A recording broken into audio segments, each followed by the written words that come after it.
Evening, folks. Just watched Crystal Palace thump Leicester 4-1. Is an absolutely bonkers game. If you hadn't watched it and looked at the stats, you wouldn't believe that Palace won this one 4-1. Leicester had 65% possession, 27 goal attempts to Palace's 7. Just ridiculous numbers. It's not the first time I've watched Leicester this season and been very impressed with them, but they lose, give away give away soft goals and come out on the losing side. And I think Claude Puel is under big pressure now. I think we could even see him lose his job this week. The fans were very, very angry towards the end, to be expected. So I actually had a Leicester fan sent me a tweet yesterday saying he wasn't expecting anything from this game because the last 3 times Leicester had faced Hodgson, I think they'd won every time, scored 9. Palace had scored 9 and Leicester hadn't scored any. And I just had a look at it. So in the last 4 Crystal Palace Leicester games, on aggregate, Palace have won them 13-1. So Roy Hodgson he's got one over Claude Puel big time in those fixtures. So yeah, Leicester, looked controlled most of the game, looked great in possession, but as always struggle to score goals and just at the back they give away such soft goals. 7 goal attempts from Palace and they scored 4 of them. That tells you all you need to know there. So going back to the team news, first of all, Vardy came back into the starting lineup, and he didn't do an awful lot in the game. He had one header that went just over the bar in the first half, but apart from that, very, very poor, ineffective. I wouldn't be looking at getting him at all in FPL. And I think, as a whole, Leicester probably do need to be avoided now until we see what happens with Claude Puel. I find it very hard to trust any of their players. I joked earlier today in the first podcast today that after Anderson got me 2 points after bringing him in this week, I joked that Pereira would get me another 2, and he actually went 2 better than that and got me a big fat 0. So what a transfer that was. Pereira himself, he wasn't as big a threat as he usually is going forward. But back to the team news, Demarai Gray was on the bench. He came on at half time then for Gazal. The fans were on Gazal's back first half. They don't seem to like him. And it was no surprise to see him taken off at half time. Ben Chilwell missed out through injury. We knew he was a doubt, so Fuchs played at left back. For Crystal Palace then, Batshuayi got his first Premier League start, got himself on the score sheet as well. Had a very good goal too. It was pretty instinctive. James McArthur took a shot from distance which was going to go off target.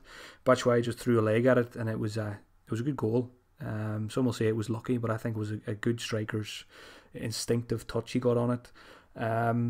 We knew as well Wan-Bissaka didn't play, so Joel Ward played at right back. So as far as the eye test goes from this game, Harvey Barnes was the main standout for me from this one. In terms of Leicester, he was their best player. He always looked a threat going forward. He gave Joel Ward a very tough time at right back for Palace and got his assist. He got the assist for Johnny Evans' goal. So it was a kind of a scuffed shot across goal from Barnes, and it was a very good finish from Johnny Evans. But aside from that, Barnes had quite a few chances himself. He had a couple of shots from distance, and he put some very good balls into the box as well. So definitely a big plus there for Harvey Barnes. But again, can we trust Leicester now? That's the big question. Maddison, he commanded all the set pieces. Some of his set pieces were very poor. He hit the wall twice. Some of his corners were quite poor as well. He did try from open play. He got on the ball a lot. Was fouled a lot around the box as well. He won most of them free kicks himself. But again, I think if I was an owner, it would have been a very frustrating watching Maddison. He's got the potential, but he doesn't translate it into FPL points as much as he should. Defensively, again, 4 goals conceded. I just have absolutely no faith in the Leicester defence, having watched that game. So obviously I've got Pereira now, so I don't know what to do there. I mentioned Vardy. I wouldn't be going near him watching that game today. One player I thought did have a good game for Leicester, it was the first time I've seen him play for Leicester, is Yuri Tielemans. I kind of expected him and Ndidi to play deep and then Maddison to play further forward, but throughout the game Maddison and Tielemans kind of switched, and Tielemans played a lot further forward than I thought he did, and he's a classy player. He looked absolutely shattered when he was taken off after about 70 or 80 minutes. So fitness is probably an issue there. So that's enough about Leicester. I mean, just can't really trust them, I don't think, watching that game today. And if I had to make a guess, I would say Claude Puel probably will lose his job this week. Never nice to see a manager losing his job, but when you play so well, you create 27 goal attempts and you've got 65% possession, but you lose 4-1. There's something seriously wrong there.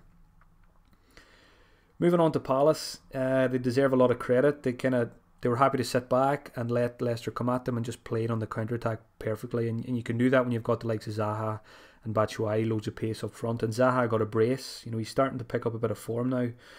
Palace do play Man United next. Not an ideal fixture, but Zaha will definitely be up for that one, going back to United, his former club. He's got a point to prove there.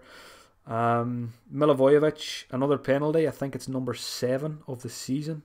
So he's ticking along nicely. I think that's his 8th goal. So 7 penalties and 1 from open play. I think that is right.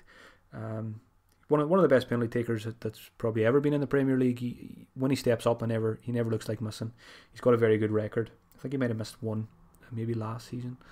I'm not sure if he's missed any this season, but he ticks along nicely. He takes set pieces as well. He took a few corners, and he does take the odd free kick as well. So Millie as a player probably hasn't got enough attention from FPL managers this season, probably mainly because of his price. I think that's most of it covered. There's not an awful lot else to say. Just have to wait and see now what happens with Claude Puel. Will there be a managerial change there?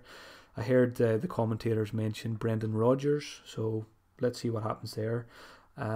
Probably not going to be too many people interested in Palace, but the fact that they have United next and then they've got a blank 31 as well. So that is the eye test for that one. Probably Zaha and Harvey Barnes were the two big takeaways from this one. I should be able to get an eye test done tomorrow for United Liverpool. I'm not sure whether I'll watch it at home or head out to the pub for that one. So I should get an eye test pod recorded at some point tomorrow. Keep an eye out as well for the Fantasy Bet podcast episode 2. So we recorded the first episode a couple of days ago and we're recording again tomorrow evening. So that one should be available, I would imagine.